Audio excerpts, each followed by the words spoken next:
Welcome back to Entertainment Thursday. Now, right now, I want us to connect directly to someone who is from the UK, who is in the UK rather. He is in London but is completely Kenyan. He goes by the name Shama and he is a singer and guitarist. Shama, good morning. Or is it, what time is it over there? Hi, Shama.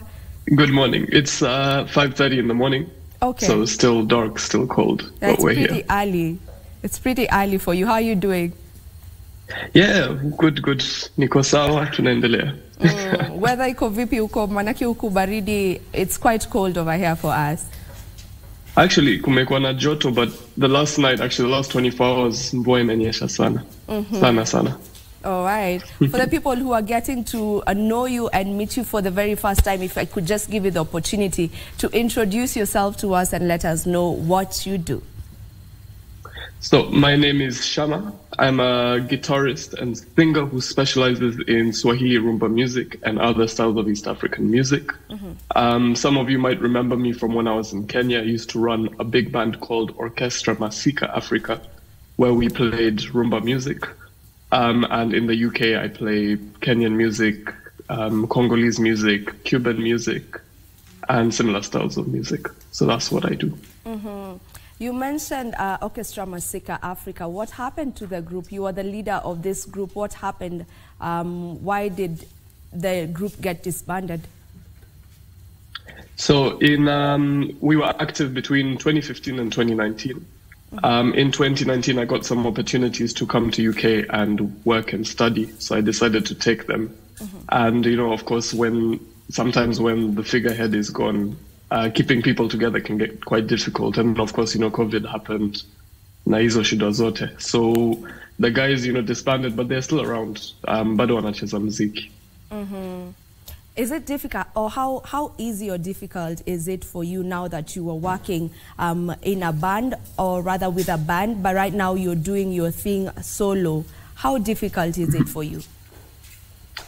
I think something to see, like UK is different from Kenya. So although I play my own music, bado nacheza na band nyingine kama kumi. So we do what we have to make money. In terms of my own stuff, it's kind of like a passion project. It's for myself. Yeah. So you still play with other bands over there? It's not like you've gone completely solo? No. So because, of course, Najwa London is very, very expensive. There's some other bands I play with. One of the bands is called Grupo Loquito, and it plays Cuban and Congolese music mixed, like new Cuban music, new Congolese music mixed. So that's very interesting. Pia tumetoa vinyl Santuri a few months ago.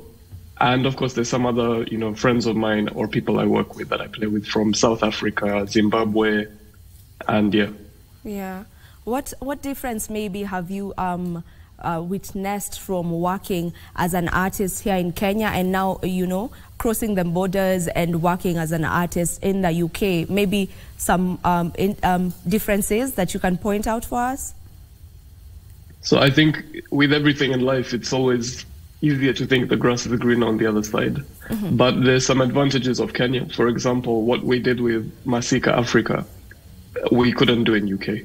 But that having, the resources and the fact that things are not as expensive means you can sustain a bigger band. There's opportunities in Kenya to play at the same venue and have a residency, which doesn't happen in UK. But, of course, in the UK, you have more opportunities. There's more competition, of course, but then the best thing for me is you have all of these musicians from everywhere in the world. And, you can meet people from countries you've never even heard of before. And now you play together and you can make something new. So London in that way is good. Yeah, I can imagine it must be interesting for you to just get to interact with all these artists from all over. You just mentioned you work with an artist from Cuba. Maybe just how is that experience? It's quite interesting, actually. Something you realize as a musician, even though, people speak different languages or, have different people playing music. And so it's something which brings people together. And for those of, people who know Kenyan music, Congolese music, a lot of sub-Saharan African music is very Cuban influenced. But Cuban music is very influenced by sub-Saharan African music, especially, old traditional Congolese music. So it's kind of like the same musical language. Your sound is more of the rumba kind of sound, and we associate rumba with the a bit older of the generation. Why did you opt to go the rumba way and not the new school kind of music, considering you look quite young? So for me, I've always liked old music, whether it's Kenyan music, Congolese music, Latin American music, Indian music. I think old music is music played by people, the time before a lot of computerization of music. So for me personally, I prefer the old stuff. When I say rumba, I also mean things like, there's a bit of benga, chakacha. Rumba for me also involves suku, so, seben, chacho, whatever you want to call it. So that's just the music I like to play. But of course, I like, listening to everything. So you listen to even the genge tones? Do you enjoy genge tones? To be honest, I'm I'm not very up to date with modern music, unfortunately. But I like music played by people. That's all I'm gonna say. If you were to get a collaboration from an artist living in Kenya right now, which artist would you go for? I want you to give me 3 artists from the 254. I've never actually even thought about that. There are some very interesting people. I don't know if you guys have heard of a guy called Yaba, or simply Yaba. Oh yeah, Rumba Kane, yeah. So I've worked with him quite a lot with the record label Bengatronics. They're doing some fantastic stuff. I heard earlier you mentioned Idaziz was on the streaming charts. I think he's fantastic singer, very good musician. And I'm very drawn to a lot of the musicians in the coast, actually, in the coast and in Western Kenya. So yeah, that's where I would place my bets. Yeah, you just mentioned Id Aziz, and he's actually on the Spotify list of the most streamed Kenyan artists. So yes, he is a good artist for sure. You have a new EP out. Let's talk about that. It's called Leo Ni Leo. Tell me about this EP. How did it come to be? So some of the songs in there, I've kind of been sitting on for a long time. I write music, but I don't release a lot of music like most musicians. So we write many things. We can write 1,000 songs and then release one. So there's actually a friend of mine who was on the EP. He's the guy who plays the percussion and the cajon, which is the box, you sit on and you hit. And so he comes, as a friend of mine. We've worked together for a few years. He comes over to my house and says, teach me about Kenyan music. And so, of course, I'll show him things. And he says, teach me songs. I want to hear your songs. And so I showed him one song and the second song. And, we decided, why don't we just make this into a little album or an EP? So I wrote a few more songs. And then it kind of became this whole journey of Kenyan music through the acoustic guitar. So there's different, you can hear chakacha in there. There's a bit of benga, a bit of rumba. But the whole thing for me as well is music with a message. So things like the climate change or climate crisis, things like colonization, cultural loss, and all of these things are in this EP. Yeah. So yeah. You mentioned that you write a lot of music, but you don't release as much music. Compared to the way that you write. You just write and you have your music with you, but you don't release it as much. Probably, why is that the reason? What is the reason behind that, sorry? I think for me, writing is just it's like a part of life. You write music, ideas come in your head. There's some things, it can just be one melody, or some things you build into entire songs. And then we just wait for for example, life can be quite busy. Right now I'm studying my master's as well, so it's finding the right time when you can sit down and you have the money as well to say, okay, I can sit down, write this music, refine it, and then take it to the studio. Yeah. Is that working for you? Because I think as an artist you need to be checking out music, as frequently as possible for people to always have you in the minds, or should I say ears. So it's an interesting thing because before, if people look through my Spotify, I have some older music which sounds different. And, I used to do the same thing of, okay, I need to release a single every 3 weeks or whatever. The reality is in music, becoming very unhappy. because for us, music is an art, but for many people, it's become just like, content like social media that you scroll through it, you see it for 5 seconds, and it's gone. So for me, I prefer working in projects. Again, I work like an old person, but even in Masika Africa, we would, work on an album for a whole year, go and record it, release it, and then we rest. We do the same thing again. So for me personally, I prefer that, but I'm not trying to be in the commercial market. I just do this for myself now. Okay, I get you. You also mentioned, or just from the EP, you've tackled quite a number of topics, and these are issues affecting the society. Did you do this intentionally? And why is it important for artists to speak about matters that affect the people in general and not just talk about the usual things we hear in songs, alcohol, women, drugs, I think, of course, everyone can sing about what they want to sing about, and what they feel like is accurate and reflects them.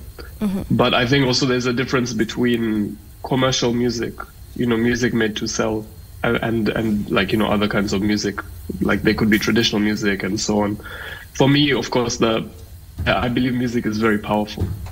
And I think it's very, very important to respect music and to put in your music. A time where the world is going, or things which are not happening, which should be happening. And I think it's important as musicians for us to address that. How long did it take you to put together this body of work? Actually, it was very quick. So because I had, we made the decision almost overnight. And when I make a decision to work, I work very quickly.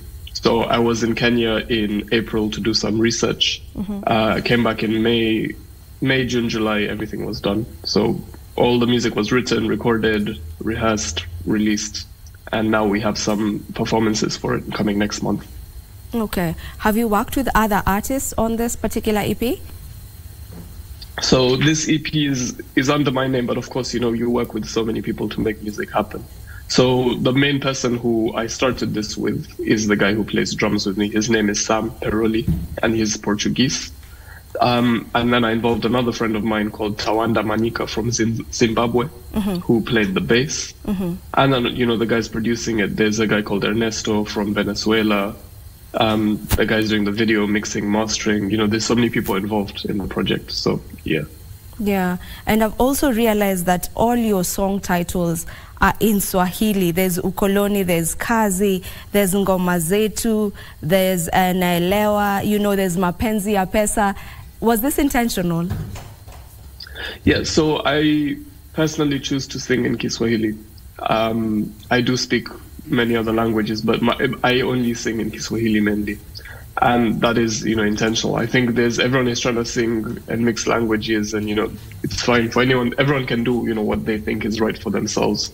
But at the same time, I think, the entire world is starting to sound very similar, that everyone wants to sing in some kind of English. Everyone wants to do something sounding like Afrobeats because, of course, we're musicians and this is our job. So we do need success to survive.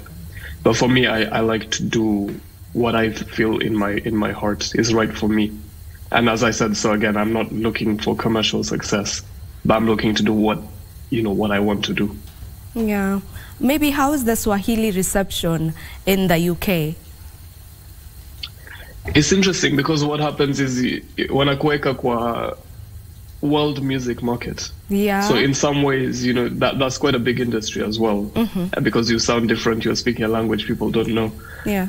But also what happens is people get very interested. A place like London is very multicultural, so some people do speak Swahili, but people get very interested. But also this was for a Kenyan audience or East African audience as well, for them to understand the message in the music. Why did you choose the title of the EP to be Leo ni Leo, which is one of the songs in the EP? Why that particular one? So I think for me in the EP, it's one of the most powerful songs. It's quite a dramatic song. And Leo ni Leo, it's about climate change. It's about the climate crisis that, we're in a sinking ship and people don't even care. We're just arguing with each other. We're trying to delay things, but we need to make a decision now. Otherwise, we're all done. I agree with you on that. I want to know a bit about the song Naelewa as we wind up with this interview. What is Naelewa all about? So Nailewa is actually a song I wrote about 3 or 4 years ago, and I even recorded it, but I never released it. Nailewa means I understand, and it came from a conversation with a friend of mine. So of course you can see me in Muindi, and with Indian people, especially in Kenya, I think there's a lot of generational trauma that people are forced into business, education, whatever, whether they want to or not, and find it brings you, but it comes at the expense of your own dreams. Mm-hmm. So when I was young, we were allowed to study music or play music, but it was never allowed that you can have a career in music, that you say, okay, I'm not going to go and study, I'm not going to go into business, I'm going to be a musician. Mm-hmm. And so I had to kind of fight just to become a musician and to prove myself. And then, eventually by good luck or by whatever it may be, we started becoming successful with Masika Africa. We were earning a living, we were on the news, the radio.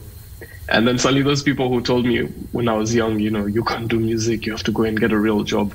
Suddenly they turn around and they say, oh, well done, I've always supported you.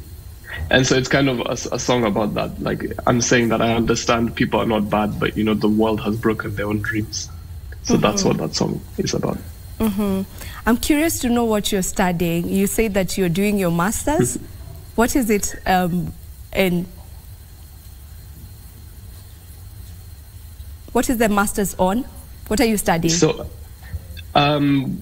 if I say it, I don't know how many people know, but it's ethnomusicology. And basically, when COVID happened, I was stuck in UK. So I did an undergrad in commercial music, performance production, and business. And now ethnomusicology is about music, but it's about, world music, but more things like anthropology, sociology, post-colonialism or post-colonial studies and stuff like that. So still to do with music, but a bit different, quite interesting. Okay, interesting. I love that. Okay, Ngoma Zetu, which translates to our music. What music are you talking about?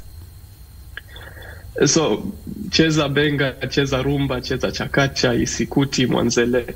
The whole thing that is something I've been saying since, the very first time I came into the BBC, the KBC studio, or the Citizen Studios, all like in 2015, that we as Kenyan musicians find people say Kenyan, there's no such thing as like Kenyan music or a Kenyan sound. Mm-hmm. But I think there's many Kenyan sounds because we're such a diverse country.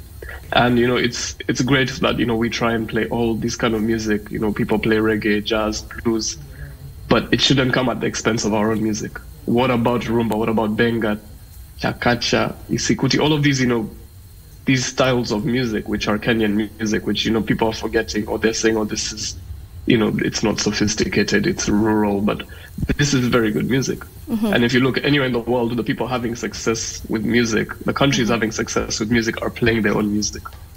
And they're growing their own music. And so, that's literally what I'm saying to Kenyan people and Kenyan musicians. Don't forget we have our own music. Amazing, amazing. Thank you so much for coming in and joining us. I believe, as you mentioned, it is 5:30 a.m. on your end, so it is quite early. So thank you for waking up, and thank you for joining us right here on Entertainment Thursday. And all the best on your studies and all the best in your music as well.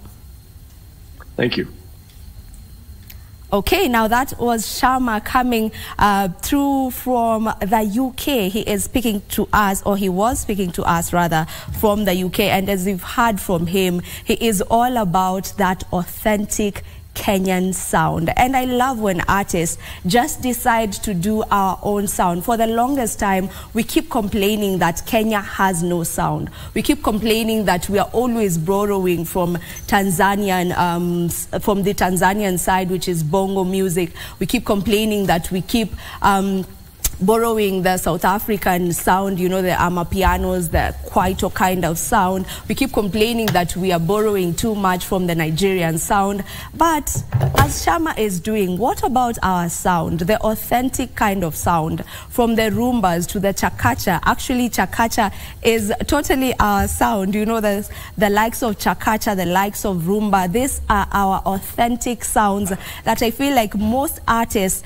in the country at the moment are not really tapping into that. We are not really tapping much into that this sound that is authentic. We also have genge. Genge is our authentic sound. So how about we just tap into our authentic sounds and just get to give the people out there what we have. Let them know what Kenya is made of, musically speaking. Let not someone from outside, when they talk to you and ask you, what are some of the Kenyan songs that you can tell me about? Someone who's completely foreign, has never heard of any Kenyan song. And then when you play them something, they wonder, I think this is Nigerian because it's too much Afrobeat in it. You know, play them something that is from our place, from our country. And that way, that is why I'm advocating for most of our artists to just try tap into that sound. That is the original sound. One may maybe argue that probably it's not as marketable, but have you tried it? Have you tried it? It's actually very marketable, especially for people who love live music. It is very, very marketable, and I've attended so many events where people just play this kind of song, so it is actually marketable. There's a guy, I wanted to put you on to them. He goes by the name Kinoti. He's quite new in the industry. He's been doing music, but people never really used to listen to him, but right now we're listening to him. His sound is amazing, so maybe you can get to listen to Kinoti. DJ, I don't know if you have Shama's song ready. We'll listen to his song. All right.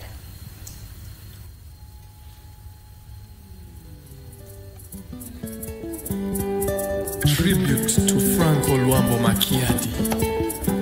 Mario.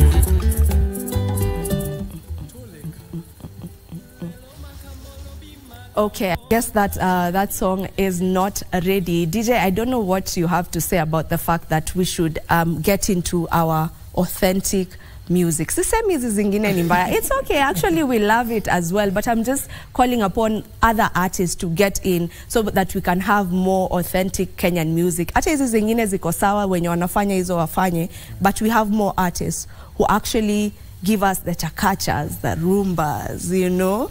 What do you think about that? Yeah, true. Actually, hata mimi nasema like artists wajitokeze tu wafanye. Unajua there's other people who relate with those rumbas, unaona?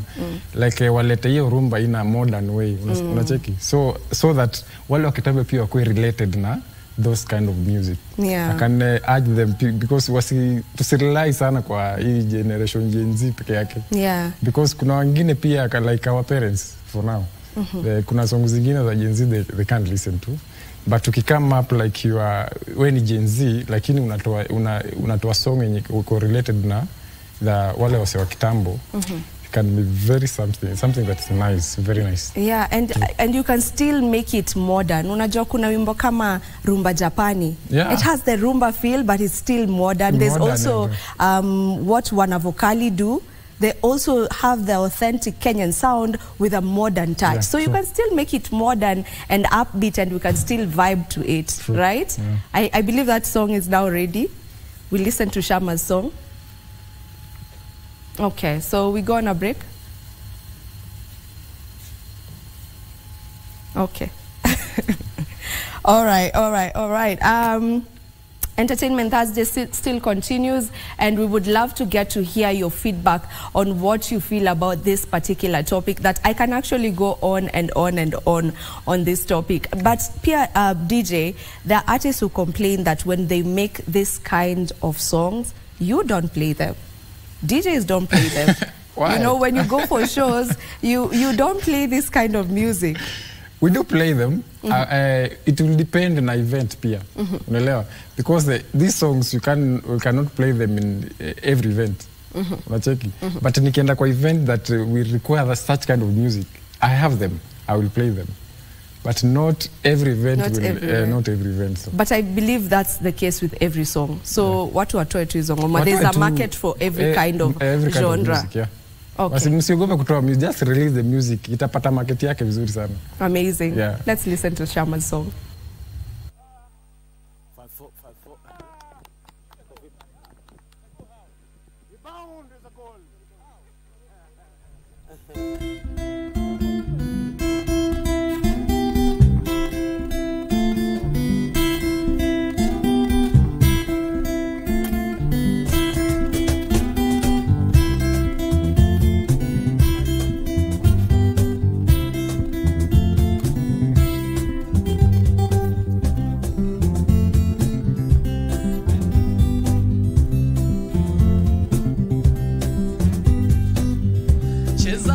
cheza rumba, cheza chaka chakaka, isikuti mwanzele na mugili jamaha. Ngoma zetu wa Kenya zitavuma daima na milele ngoma. Cheza benga, cheza rumba, cheza chaka chakaka, isikuti mwanzele na mugili jamaha. Ngoma zetu wa Kenya zitavuma daima na milele ngoma.